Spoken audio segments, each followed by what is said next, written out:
Salve, salve, sejam muito bem-vindos ao 30 na Quinta. Mais do que apenas ter a informação, entender como ela pode impactar ou criar oportunidades ao seu negócio se faz essencial nos dias de hoje.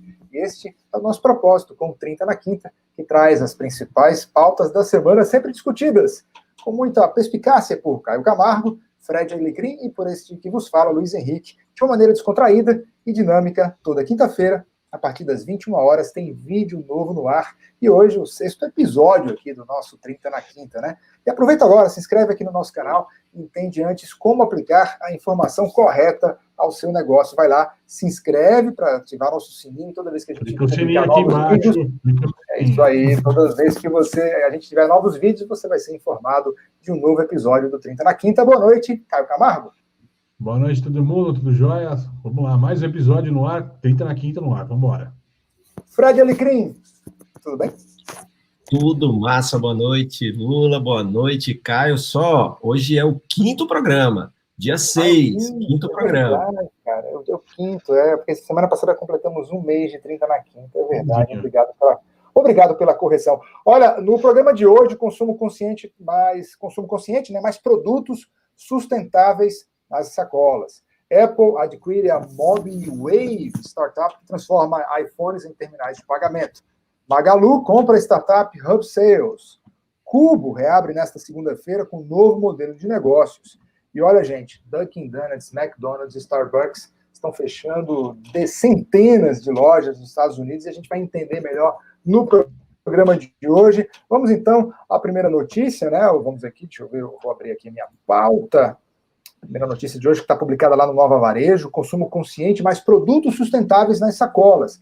Pesquisa do Mercado Livre mostra um crescimento de 55% na busca por esses produtos na América Latina entre junho de 2019 e maio deste ano. Só no Brasil, 1,4 milhão de usuários optaram por produtos da categoria. Eu vou começar com o nosso entusiasta deste assunto, Fred Alecrim. E aí, fera, temos novos hábitos a caminho? Sim, isso é interessante porque é um dado aqui nosso, né, do Brasil, eu sempre falo sobre isso, eu trago dados de fora, de quanto o consumo consciente tem crescido, e eu venho já monitorando há um tempo aqui o nosso comportamento aqui também, e esses dados me deixam muito animados e só corroboram com aquilo que a gente vem falando, que com essa pandemia a gente tem aí também um consumidor mais consciente, desenvolvendo hábitos mais conscientes, não buscando só produtos mais sustentáveis, produtos que impactem zero na natureza, no mundo, ou impactem menos, mas também buscando mais saúde, buscando melhoria de uma forma geral. Meu amigo Caio Camargo, temos novas oportunidades aí para negócios tradicionais e novos negócios que podem ser abertos a partir dessa notícia também? Acho que sim, sustentabilidade sempre foi uma pauta interessante, sempre foi um nicho de mercado, mas sempre teve uma pauta interessante e com o mercado que cresce a cada momento. Então, passado o primeiro susto, né, da pandemia, da questão da subsistência, eu acho até natural essa retomada aí da questão sustentável, de uma nova busca de produtos sustentáveis. Na primeira corrida da pandemia era a questão da disponibilidade, né, se tinha o produto, né, se eu conseguiria receber aquele produto no tempo que eu precisava e tudo mais. Acho que passado estamos voltando a um movimento, né, natural aí para buscar novos mercados de sustentabilidade e vamos ver agora como é que fica esse cenário agora no médio e longo prazo. Ok, meus amigos, vamos então à próxima notícia. O assunto agora é o seguinte, a Apple adquire a MobiWave, a startup que transforma iPhones em terminais de pagamento. Mais uma aquisição para a conta da Apple, segundo informou a Bloomberg. A maçã adquiriu a MobiWave Incorporation, uma startup com tecnologia que transforma iPhones em terminais de pagamento móvel. De forma mais detalhada, a tecnologia permite que clientes utilizem seus cartões de crédito, o contactless, sem contato, ou suas carteiras digitais, né, as suas e-wallets, né, como Apple Pay, Samsung Pay, Android Pay, e outros telefones que fica responsável por processar o pagamento. O sistema funciona por um app, né, não sendo necessário nenhum outro acessório, além do chip, obviamente, já presente em basicamente todos os smartphones topos, né, de linha. No caso dos iPhones, estamos falando dos modelos 6, 6 Plus e adiante. Caio Camargo, seu comentário sobre essa notícia. Caminho natural, cara. Tá todo mundo buscando de alguma forma esse caminho do super aplicativo ou de se tornar mais do que só o celular ou o sistema operacional do celular, mas de alguma maneira fazer parte do cotidiano das pessoas. E esse mercado financeiro, ele apresenta resultados aí potenciais em escala sempre fantásticos, né? Não a primeira investida de uma empresa tentando esse tipo de movimento, né? Nós já tivemos lá no passado o Twitter com o Square, por exemplo, tentando essa questão. O Square está meio apagadinho, né? Mas é uma questão que já foi tentada no passado. E não podemos esquecer de uma das pautas que nós tratamos no passado aqui, do WhatsApp, né? Tentando virar meio de pagamento. Então, faz todo o contexto e eu acho que faz parte dessa guerra que está acontecendo nesse mercado. Fred Alecrim, mais conveniência para os usuários da maçã? Isso é uma tendência, né, que a priori a gente está vendo esse movimento. Eu acho que tem duas coisas interessantes nessa matéria. É essa continuidade na busca de grandes empresas de inovarem mais rapidamente através de aquisição de outras empresas. O Caio fala muito sobre isso, né, de como algumas empresas perderam ali aquele momento da inovação e agora estão tendo que buscar lá fora, ou porque não conseguiram fazer, ou para acelerar o processo, né? Nem que elas não consigam, mas para acelerar esse processo de inovação. Então, a gente está vendo isso daí. O Caio, a gente tem uma notícia que vai falar um pouquinho, né? Agora em seguida, falando aí do TikTok, mas antes de passar para o Caio e para vocês falarem do TikTok, então a gente tem esse movimento, e outro movimento aí, é uma coisa que a gente já falou, já viu aí na NRF há tempos, que é o fim dos caixas, é o fim da fila, né? Da necessidade das pessoas fazer a fila, e esse movimento é mais um aí, você ter ali o POS em qualquer lugar, através do seu celular, então isso é sim também conveniência para consumidores e também para os negócios. Ô, Caio, na contramão do que diz o Orange Man, o Donald Trump, parece que a Microsoft está com o olho lá no TikTok. Pois é, né, cara? Primeiro que o TikTok é uma febre, né? Não só... Acho que em todo lugar que o TikTok chega, acaba virando febre, né? Tá uma febre no Brasil do TikTok. Você tem seu TikTok, Caio Camargo? Rapaz, eu vou falar que eu tenho uma conta aberta lá, mas eu não consegui fazer dancinhas e tentar ainda essa vibe no TikTok. Eu não consegui ainda criar o conteúdo adequado na plataforma, não consegui me encaixar na plataforma, né? Ela opera num tipo de conteúdo diferente, um conteúdo bem na linha do entretenimento, musicalizado. Ele começou com o Musical.ly, né? Essa história toda, ela começou com a questão de dublagem de música mesmo, né? Só que, vamos lá, a Microsoft ela fez um movimento muito bacana no passado com o LinkedIn, né? Como rede social, só que uma rede social ainda corporativa, né? Então, nessa história, talvez seja uma movimentação para tomar um mercado de Facebook, né, com Instagram, com plataforma concorrente, nessa história toda. O TikTok pode ser uma ferramenta interessante, estratégica para a Microsoft, além de ser também uma apunhaladinha lá no Trump, nessa história toda, né? Uma vez que começa a ser a Microsoft dentro do TikTok, não é mais uma empresa chinesa, né?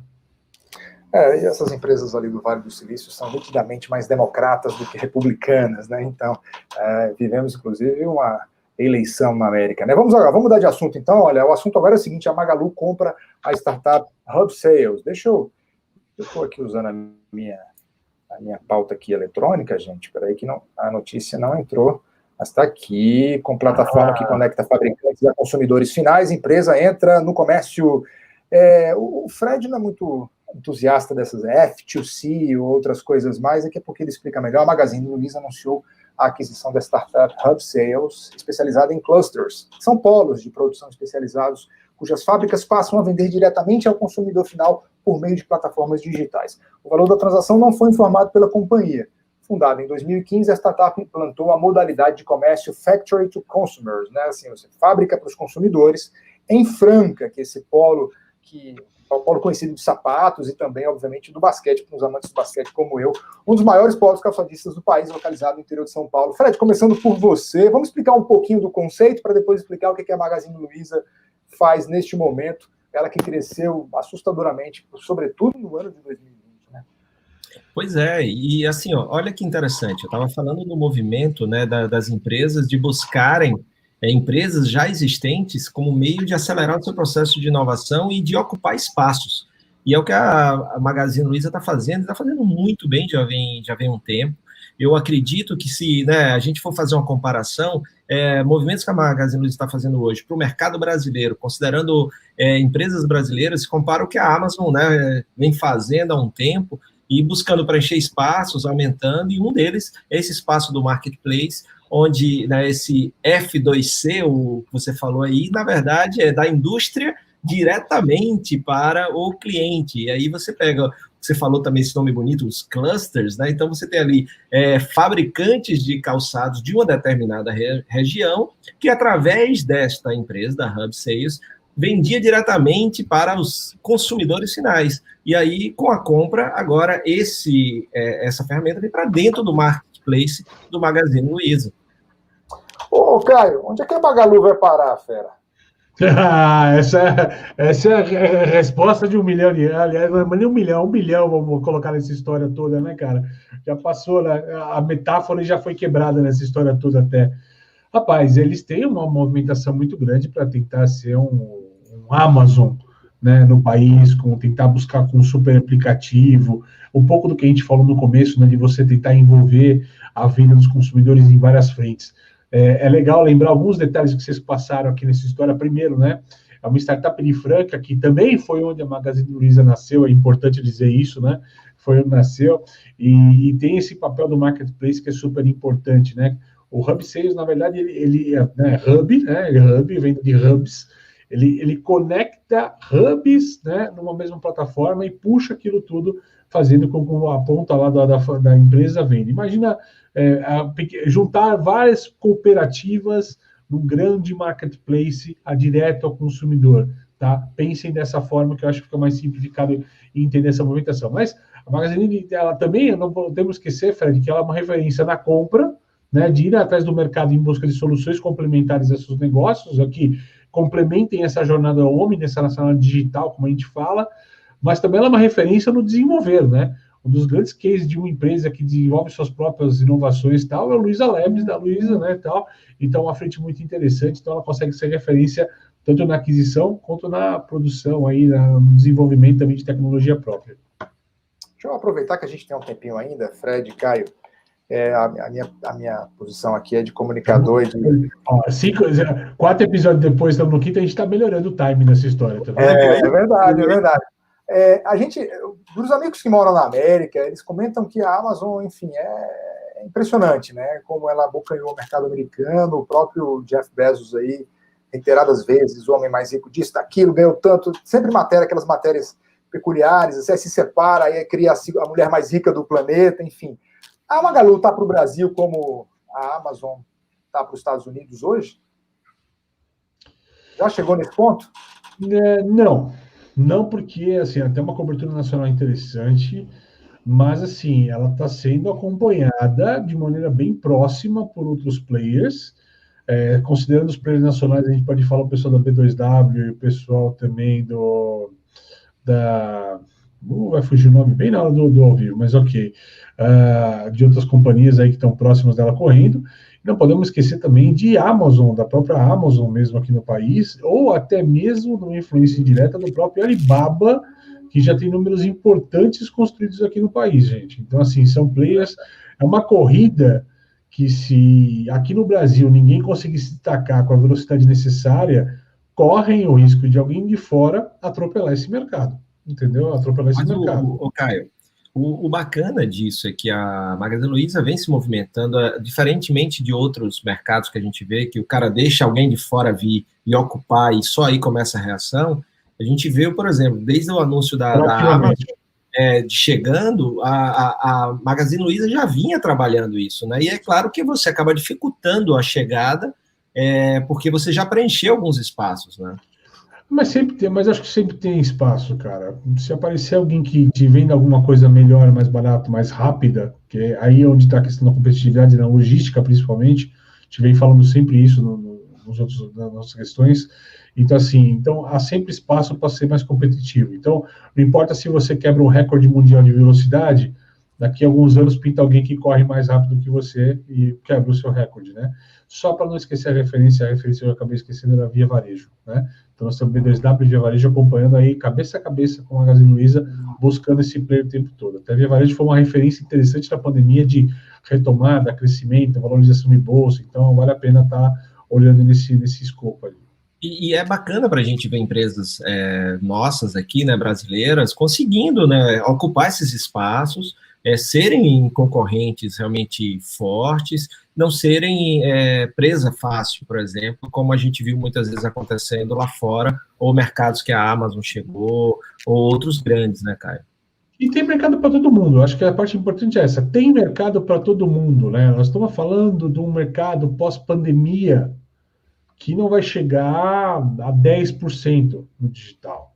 Você tem 90% de mercado ainda de venda física, no total de venda do varejo, possivelmente pós-pandemia, porque esse cenário não está desenhado ainda, tem uma tendência, mas não está desenhado, está definido, né?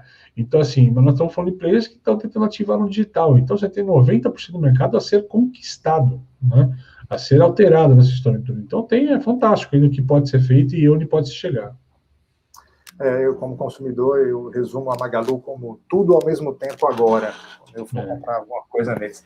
Próxima notícia, o assunto agora é o seguinte, publicado aqui na Época Negócios, sua Cubo reabre nesta segunda-feira com um novo modelo de negócios. A partir de agora, startups pagarão uma assinatura para terem acesso a uma plataforma digital e também a eventos exclusivos, quase 5 meses após fechar seu espaço por causa da pandemia de coronavírus, né? O Cubo irá reabrir segunda-feira, segundo os protocolos de distanciamento, na verdade reabriu, tá, gente, na última segunda-feira, seguindo os protocolos de distanciamento social, o prédio vai funcionar com lugar para 400 pessoas, não mais as 1.250 de antes da Covid-19, mas a mudança não se resume à menor ocupação ou à obrigatoriedade do uso de máscaras o tempo todo. O Cubo lança agora um novo modelo de negócios adaptado aos novos tempos e às novas necessidades das startups. Caio Camargo, tendência natural, né? Cara, e tem um negócio bacana, né?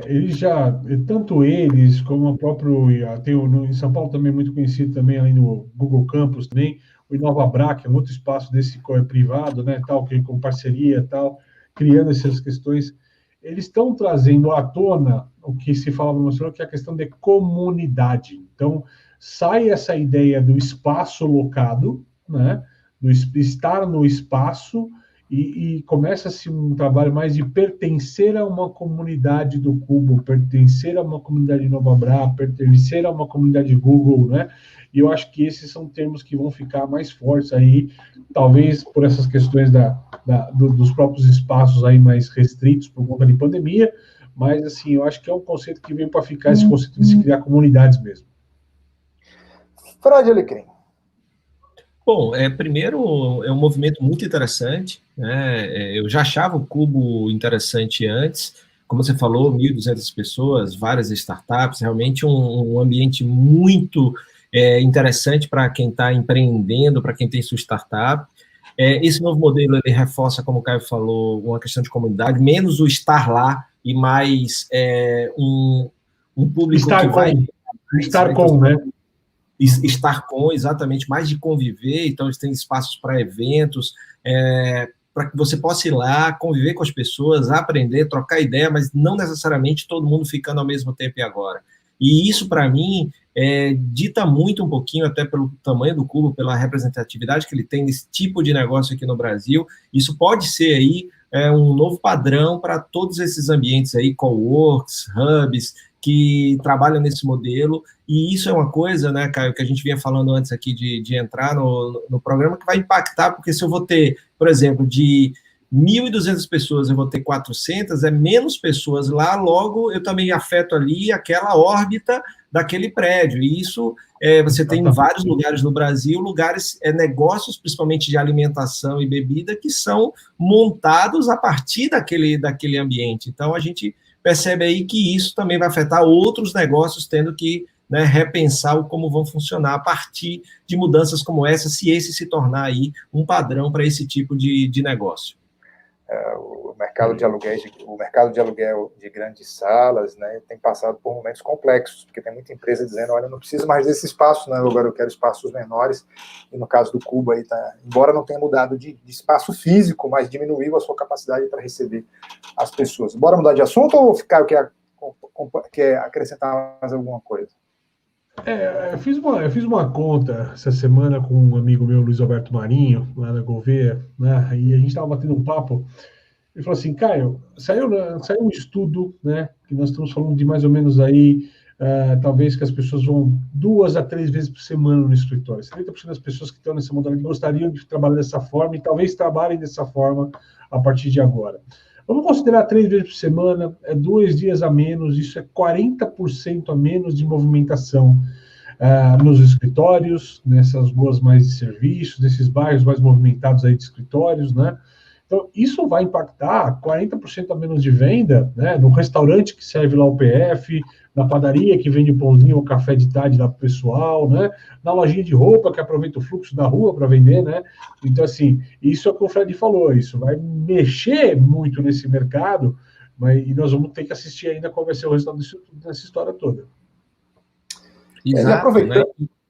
E tem uma coisa a mais, Luiz, desculpe, em relação a isso, é que a gente vê, por exemplo, que isso é um padrão para todo mundo que tem ou que tem escritório, independente de ser um hub ou um cowork, mas Caio trouxe aí dados também de negócios que a gente já falou sobre isso em notícias anteriores, de programas anteriores, aliás, no último programa, né, falando que as empresas, 50% das empresas vão manter algumas mudanças que eles adquiriram aí durante a pandemia.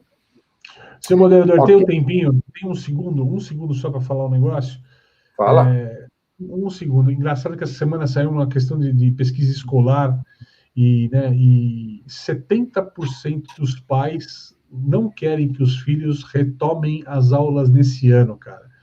E isso vai impactar diretamente em todo esse universo que a gente está falando, porque os filhos em casa... Essa cadeia, né? Vai impactar nessa cadeia, com certeza, é mais um fator adicional nessa cadeia, tudo que a gente está falando. A discussão em torno do retorno às aulas é uma discussão que não tem encontrado muito bom senso, eu acho, na mídia como um todo, mas esse número é muito, muito repetido, assim, eu acho que em vários estados, os 70%, 65%, 70%, 80% de pais que são contrários ao retorno das aulas presenciais esse ano. Olha, agora nosso momento merchan, tá bom? Uma pausa para os nossos comerciais. É o seguinte, olha, que tal se conectar com a jornada global de negócios com propósito? Será uma semana repleta de conteúdo e transformação 100% gratuita e digital.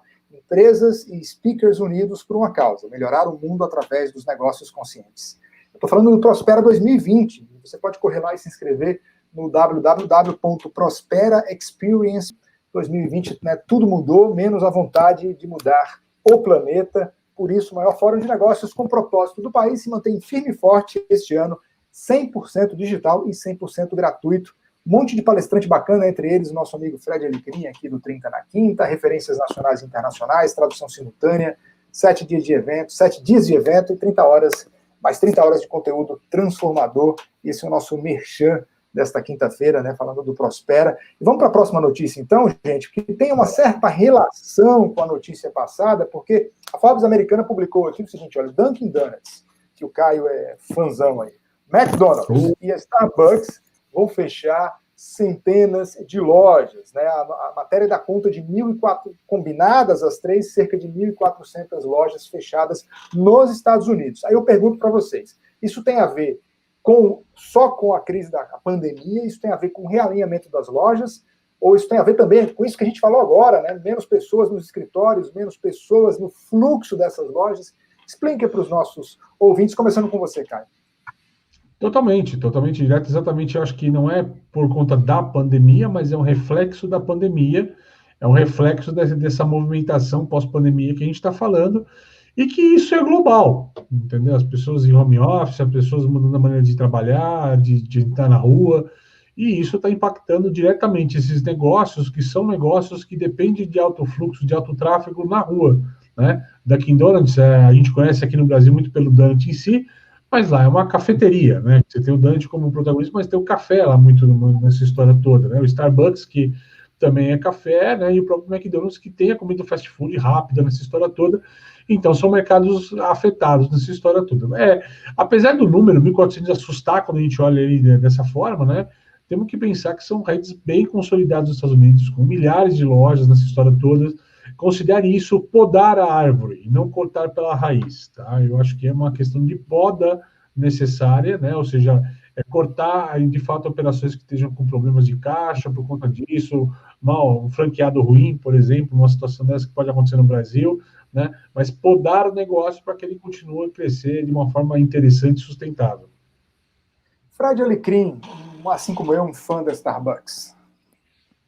Isso, eu acho que é um momento que eles estão aproveitando também para fazer essa o repensar o negócio, né? Porque tem uma coisa que é interessante, é você pensar como é que seu negócio vai continuar relevante neste momento de pandemia e no momento pós-pandemia, quando ela chegar. E muitas vezes você tem que mudar o modelo de negócio, como ele opera. O Starbucks, inclusive, tem vários canais, lojas para vários momentos de vida do consumidor. A gente estava lá em janeiro, eles tinham acabado de abrir a Pickup Store, então a primeira dos Estados Unidos, a gente visitou lá, então a loja só para o cara que está passando ali pegar o café, então ele tem a Starbucks, as flagships dele, a Reserve, tem as lojas tradicionais, então eles estão vendo aí o que realmente funciona e para deixar aberta aquela que funciona e também não ter, de repente, tanta loja uma do lado da outra, como acontece, cada quarteirão você tem um, então estão aproveitando para dar essa repensada no modelo de negócio para continuar forte.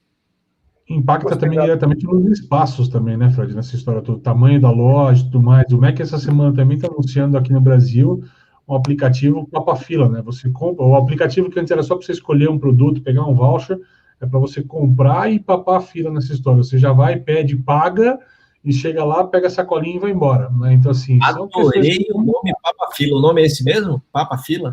O pessoal usa no mercado Papa Fila, né? Papa Fila. Porque senão, né, os caras têm mania, né? Take away, take out, drive-thru. Papa Fila. O pessoal brinca que Papa Fila é quando você vai no drive-thru, tem aquela moça com a pranchetinha que vai anotando antes de todo mundo, né? Antes de você fazer o pedido, é um Papa Fila, ela acelera esse processo nessa história, né? Mas esse nome é de mercado já, não é proprietário, não. Tá bom, Papa Fila aí, tá bom. Seguinte, vamos lá, a gente tem um merchan rápido agora também, essa época tá todo mundo, uns estão lendo mais, talvez outros menos, enfim, a gente quer deixar uma dica importante para você da editora Voo, essa editora bacana que publica o livro, que publicou o último livro do nosso querido Fred Alecrim. Todos os livros lá comprados no site da editora, 3% são doados para onde, Fred? Eles têm uma ação solidária muito interessante com adolescentes que estão em casa de passagem, né? Tiveram algum tipo de infração, eles estão ali em recuperação, e aí, através da leitura, é uma busca que a Voo tem, então 3% do faturamento é para ajudar esse projeto aí, levando leitura para jovens nessa situação. Então, é bem interessante, os livros todos eles têm um propósito muito forte, são livros muito bem escolhidos, sempre tem mensagens bacanas para melhorar o mundo. A Voo é do sistema B também, então os caras se preocupam, são daquelas empresas que vão além do lucro e por isso merecem que o mundo as conheça e merece a nossa preferência na hora de comprar um bom livro. Editora Voo é a dica de hoje para você. Falta 1 minuto para acabar o programa. Destaque ao aposta Caio Camargo e a sua objetividade cirúrgica. Vamos lá, minha aposta, meu destaque nessa história é a Disney Plus, ou Disney+, nessa história toda, cara, aqui eles estão anunciando que em novembro chega no Brasil, mas o papo para ser destacado é o seguinte, eles já estão prestes a atingir a meta estabelecida para 2024 de assinantes, estão conseguindo chegar quase a 55 milhões de assinantes com o serviço lançado há tão pouco tempo nessa história, um baita do sucesso, chegando no Brasil em novembro, olha que legal. Fred Alecrim, streaming antes, a nossa vida é antes e depois do streaming, para quem gosta de entretenimento puro? E principalmente com essa pandemia, né, a questão dos cinemas está sendo também repensada, né? Então você vê o Mulan, que já estava aí pronto para ser lançado nos cinemas, vai ser lançado via streaming pela primeira vez aí. Você tem um super lançamento, quem vai pagar os R$ 28,99, por exemplo, por mês, eles vão cobrar mais um valor, e aí você paga esse valor a mais para assistir o filme, e acho que isso vai ser uma tendência.